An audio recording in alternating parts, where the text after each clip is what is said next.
Why do we use language? We can use language to communicate facts. It's too hot in this room. It's too cold in this room. Facts don't always have to agree. And sometimes facts are not objective truth. We've actually found examples of chimpanzees who lie. They see a banana on the ground and 3 chimpanzees going for it, and one of them says, "Look out, a tiger!" And 2 go running up the tree, and number 3 gets the banana. He communicated facts.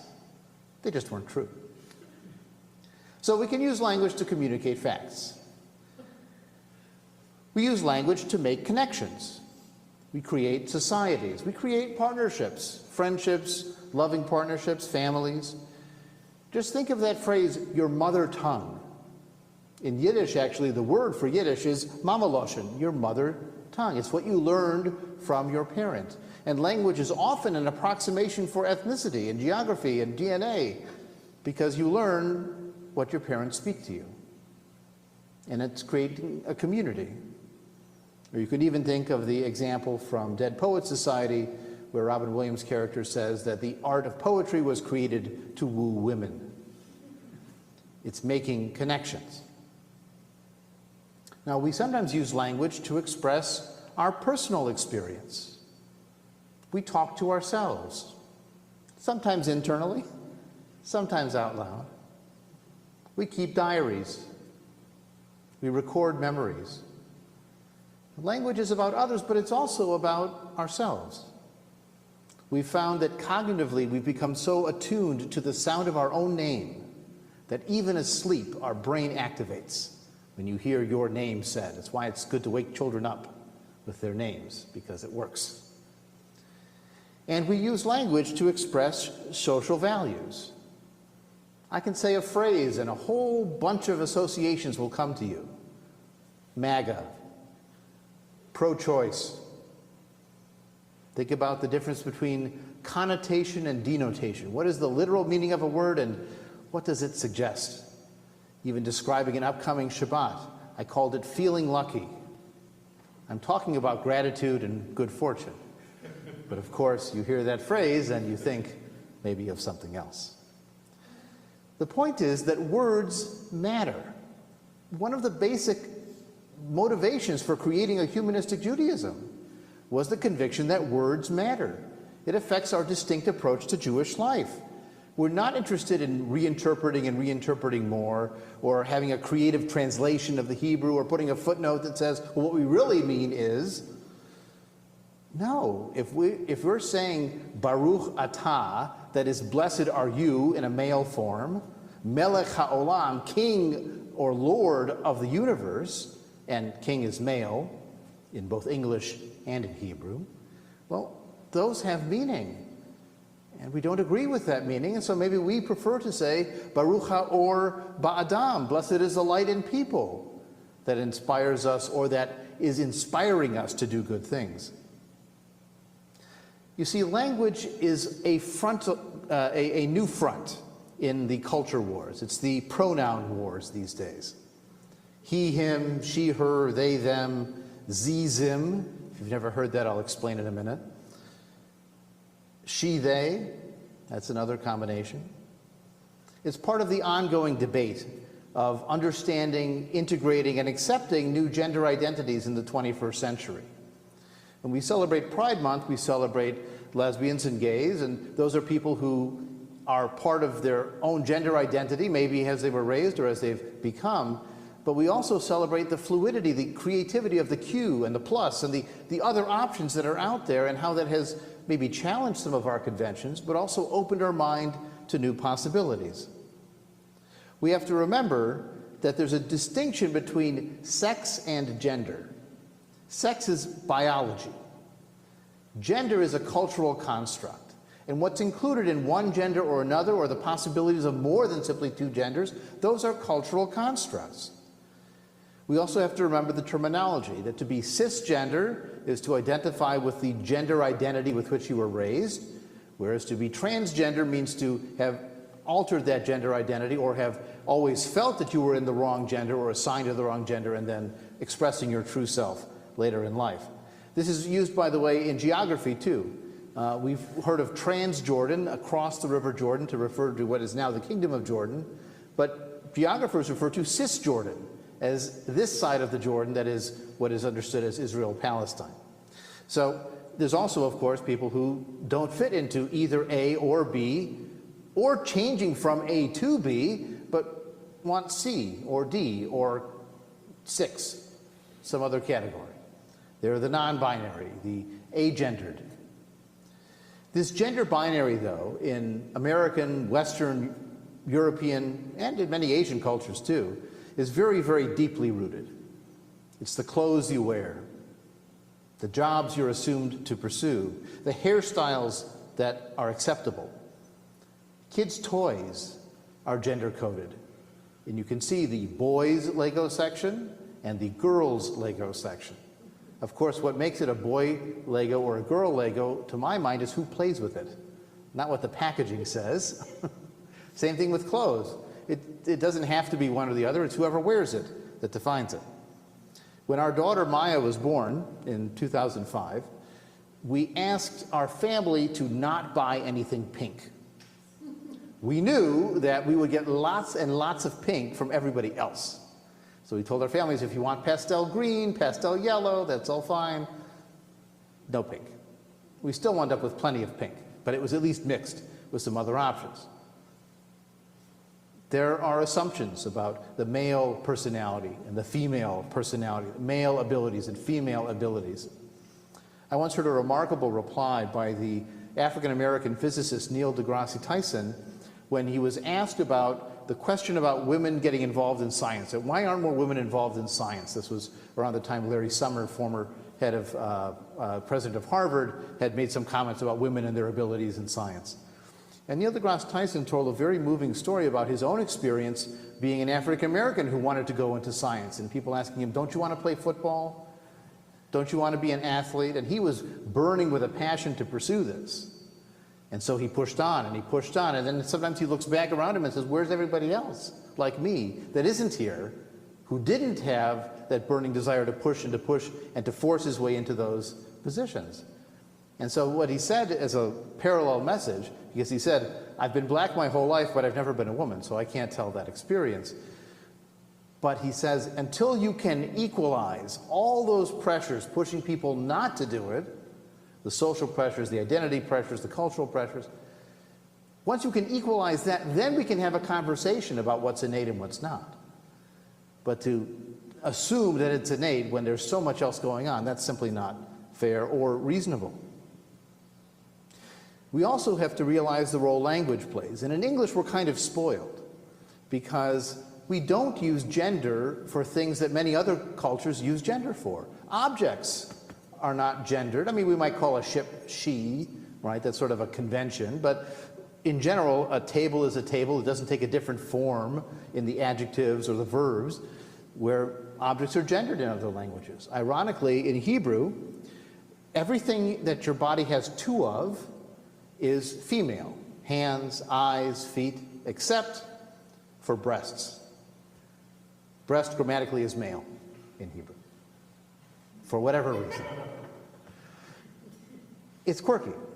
But you see, that's just objects. What about people?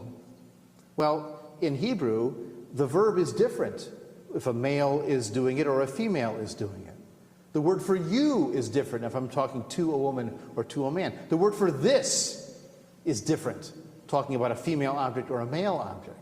You need to know what the gender is. And, as happens in French and Spanish also, if you have 1 man and 30 women in a group, what form does it take? The male form. It's the way the languages have been constructed because of assumptions and because of values behind them. There's a wonderful poem by the Israeli poet Yonah Wallach that I want to share a little bit of with you, because she really gets at the dilemma with Hebrew and how challenging and frustrating it can be. It's called simply Hebrew. About pronouns and sex, English leaves its options open. In practice, each I has all the options You is he or she. I is sexless. There is no difference. And all things are it. Not man, not woman. No need to think before relating to sex. Hebrew is a sex maniac. Hebrew discriminates for and against, is forgiving, gives privileges with a big gripe from the exile. In plural, men have the right of way. It's a thin line. It's a big secret. In the singular, chances are equal. Who says it's a lost cause? Hebrew is a sex maniac, wants to always know who's talking. Almost a mirror, almost a picture forbidden by the Torah. At least looking at sex, Hebrew peeks through the keyhole, as I did at you and your mother when you washed in the shed. Your mother had a big ass, but I never stopped thinking. The days passed like showers. You remained a thin girl soaping yourself. Afterwards, you women plugged all the holes, plugged all the gaps.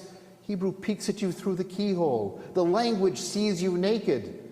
My father didn't let me see. He turned his back when he peed. I never really saw him. He always hid his sex the way the Hebrew plural hides a woman, the way an audience in masculine is Hebrew, the way the word in Hebrew is masculine and feminine, because it's milah for the singular, but milim with a male plural ending for the plural. There's nothing like those sweet things. Hebrew is a woman bathing. Hebrew is Batsheva clean, a graven image not forbidden, with tiny beauty marks and birthmarks. The older she gets, the more beautiful she is. Her judgment is sometimes prehistoric. The kind of neurosis is for her own good. Tell me in masculine, tell me in feminine. Every eye is childlike, an unfertilized egg. You can skip over sex. You can give up sex. Who can tell the sex of a baby chick? Man created by nature before a conjugated verb is planted in him. Memory is masculine, creates sexes. The offspring are the main thing because that's life. Hebrew is a sex maniac, and whatever you women say in a feminist complaint, searching for stimulation outside the language with an intonation that gives meaning to things, signs of just male or female in a sentence will change sexual relations, make them strange, mark every female a different mark for men when every verb and every verb group are marked. What does man do to a woman? What does he get in return? What power does she exert over him?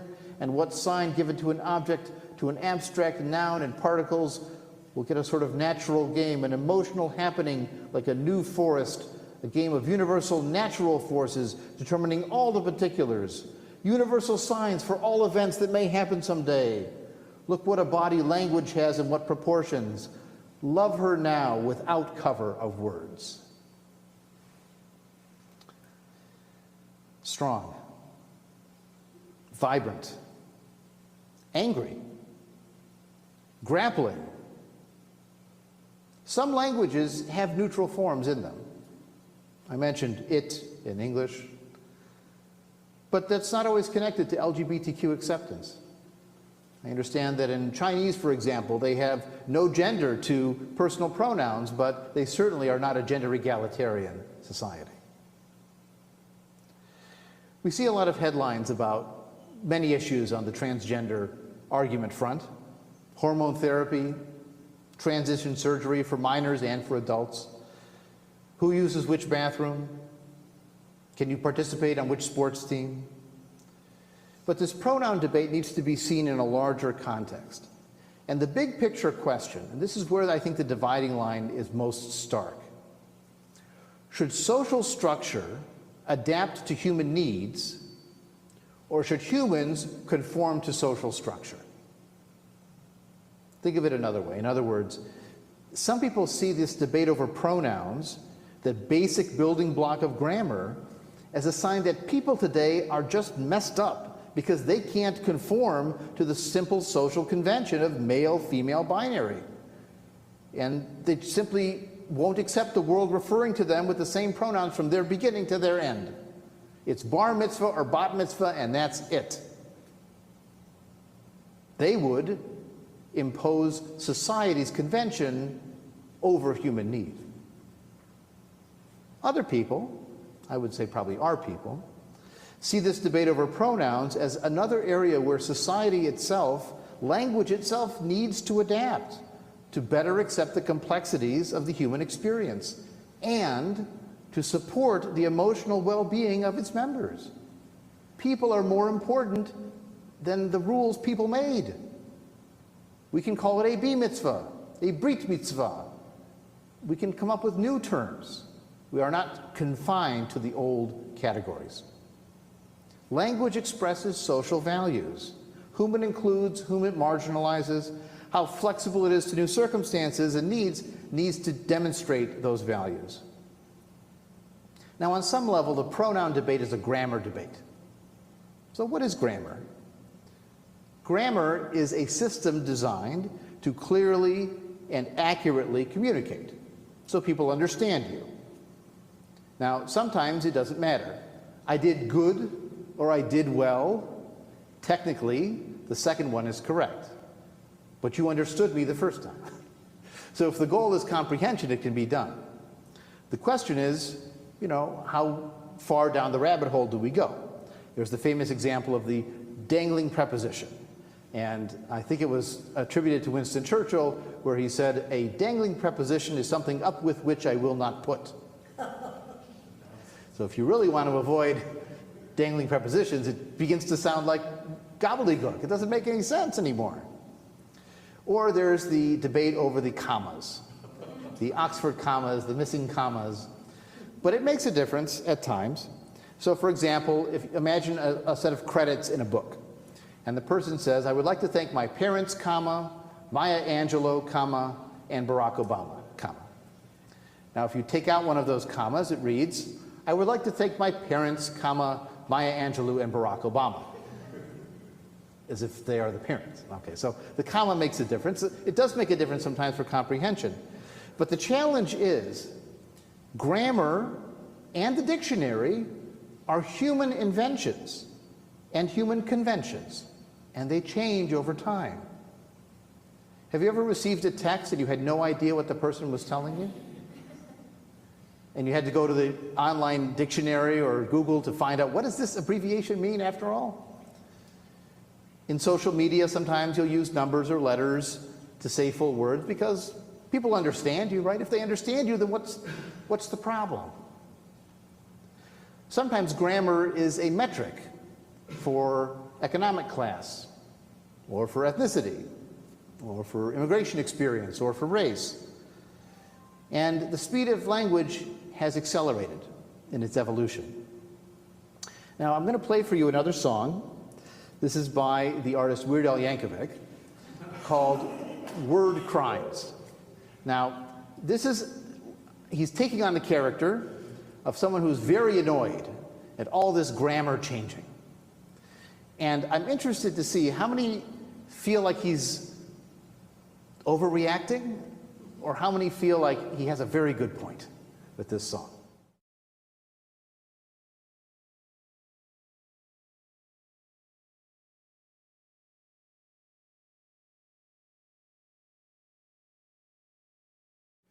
So, do you agree or disagree? I agree. There's one vote for. Well, I'm torn because I was raised by an English teacher. My mother's an English teacher. So I had grammar drilled into me over and over again, whom and who, Wednesday, all these things. But there's part of me that's learned that if the goal of language is to communicate, and if I say to who or to whom, it doesn't really matter. People understand what you're saying. The goal of language is to connect to each other. And if you say to who or to whom, it's a marker for status. It's a marker for college education or meticulousness, but not necessarily of intelligence or of understanding or of importance.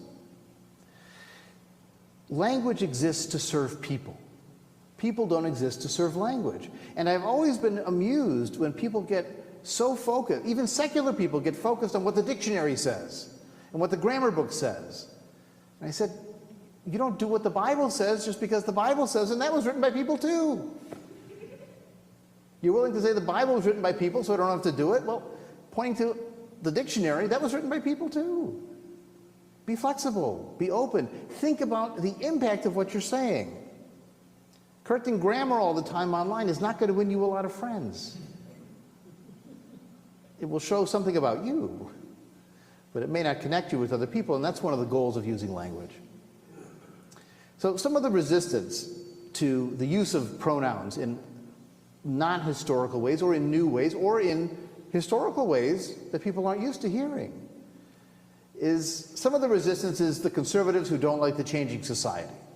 They want those old categories, they want the black and white, that's what they're used to, and if it was good enough for my parents and grandparents, then by golly, it's good enough for you.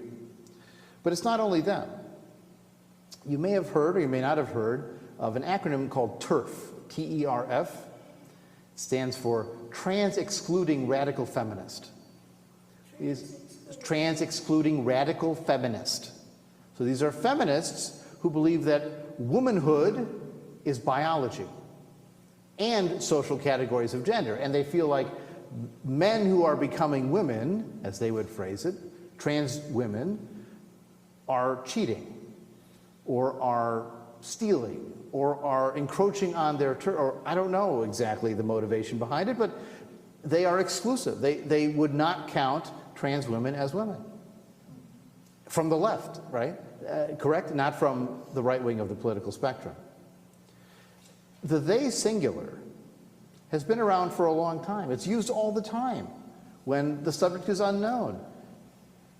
David, I have a phone call for you. Response, what do they want? It's not a group on the call, it's one person. That's easy. There was a beautiful New York Times op-ed that appeared today by John McWhorter. Thank you, Victoria, for bringing my attention to it. It quotes from Shakespeare's Comedy of Errors, where Shakespeare wrote, "There's not a man I meet but doth salute me, as if I were their well-acquainted friend." A man I meet, their well-acquainted friend. It's going to take an adjustment process for some people. When someone they knew as one thing lets them know they want to be something else. But we do it all the time. I just did a wedding. What happens at weddings all the time? People change their names. And we get used to it pretty easily. They go from Ms. to Mrs., Mr. is Mr., but we change all the time. It's just a matter of extending that process. And sometimes dealing with a disconnect between their name that we're used to as a woman's name and their pronoun as something else. But that's our challenge. Think about their challenge of living in their identity in a society that continually doesn't support how they want to be known. I thought today about a character I used to laugh at in the early 1990s on Saturday Night Live. It was a character named Pat. The premise behind Pat was that Pat was gender androgynous. You couldn't tell whether Pat was a man or a woman. And then Pat talked about their love life with Chris. And you couldn't tell. So the premise of the joke was, which are they? We can't tell. Isn't this odd and funny? It was a staple on the show. It had 14 appearances over 4 years from 1990 to 1994. It even got a full-length movie that was a total bomb. I think it rated 0 on Rotten Tomatoes, so it's set a record for worst movie. But today, 30 years later, people have acknowledged, even Julia Sweeney, who created the character, has acknowledged that she wouldn't do that character today because of what it's saying about gender non-binary people and about the very categories of gender, that you have to be one or the other. Would Pat have a bar mitzvah or a bat mitzvah? It's not even funny. We've evolved. Some of us have evolved. Maybe there is genuinely not an A or B identity, and in some cases attempts have been made to create new grammatical forms. I mentioned Z and Zim. This is an attempt to create a new pronoun. Instead of they or S/HE, which is hard to say, instead maybe say something new, create something new. So Z and Zim is one of the attempts that's been made. And there's even been a debate over the word Latino or Latina, because some prefer to use the term Latinx. Some Latinos themselves prefer Latino. They don't like Latinx because X isn't used that way in Spanish. Some of it's generational also. That is, second or third generation Spanish speakers who are younger are more comfortable with the usage of Latinx to refer to everybody, including the non-binary, where their older generations say, What are you doing to Spanish? This isn't Spanish. Well, there are similar kind of challenges happening in Hebrew as well. John McWhorter, who wrote that op-ed quoting Shakespeare, ends his piece with this: "The effort to stop people from using pronouns in new ways will never achieve what the sticklers want it to. It can't stop social change. It can't even stop linguistic change. People in the end are going to talk more or less the way they want to." The key question for us, who are grappling with this question of which pronouns to use and when and how, am I willing to change or adjust what I say and how I communicate to help someone else, to support someone else who certainly has it worse than me dealing with a grammar shift, a vocabulary shift? For our language and society, does gender have to be black and white? Or can we live with complexity and shades of gray? Hebrew as well, that very black and white, that sex-maniac language, is working on it. There are attempts. So sometimes when you do Hebrew plurals these days, you'll say garim, garot, garden, people who live here. Garim is male plural, garot is female plural, but you would say garimot. So you put both plural endings on the end, and it becomes a substitute. In fact, my daughter's summer camp that she went to when she was younger changed the name of all the camping sections. Instead of having chanichim, campers, male plural, or again, that gender mixed group, now they have chanichimot. They put the emot on the end to hopefully include all genders. Of course, it's still all male plus all female. It's not necessarily the full spectrum, but it's an attempt to include everybody in that way. It sounds odd to someone who was raised in conventional Hebrew, but it's becoming more and more normalized in Israeli Hebrew. There's even a non-binary Hebrew project coming out of the University of Denver, University of Colorado in Boulder. They are experimenting with new forms, creating new grammar and new conjugations that would work for a non-binary person. And in fact, at our most recent rabbinic ordination, one of our rabbinic students contacted that organization and got some modified language for our ordination certificate that would work in Hebrew for their gender identity. And sometimes you use creative rewording, because in Hebrew, we is not gendered. Anachnu, we is not gendered. So when Marshall Falk, the Jewish liturgist, wanted to create new forms for blessings that weren't Baruch Atah, blessed are you, male, or Brucha At, blessed are you, female goddess, instead she said, Nevarech, let us bless, because that includes everybody. Our best example, and why, of all people, humanistic Jews should be supportive of those who choose their pronouns, is that we have asked Judaism to change for us. We've adapted it to respect our sense of human dignity. We want to say what we believe and believe what we say, and so we change things to fit our dignity. We believe in human autonomy and self-determination, that we get to decide the course of our lives, who we are, how we identify, whom we marry, how we raise our families. That's who we are. And most importantly, we accept those who self-identify with the Jewish people and Jewish culture. For us as a Jew is someone who calls himself Jewish. Just like a woman should be someone who considers himself a woman, and the same for men. When we affirm pronouns and gender identity, we find it's good for people. It's correlated to happier and more fulfilling lives. They did a study recently, 15 years on from the acceptance of gay marriage legally, and they found that gay relationships are stronger and more stable and more happy with that imprimatur of society offering an endorsement and support through the form of marriage. And the flip side is also true. Rejecting those pronouns, rejecting that identity, can lead to alienation, isolation, even suicide. It's a better and more beautiful world when, as we heard sung earlier tonight, every person affirms, I am who I am, with the words that have meaning to them.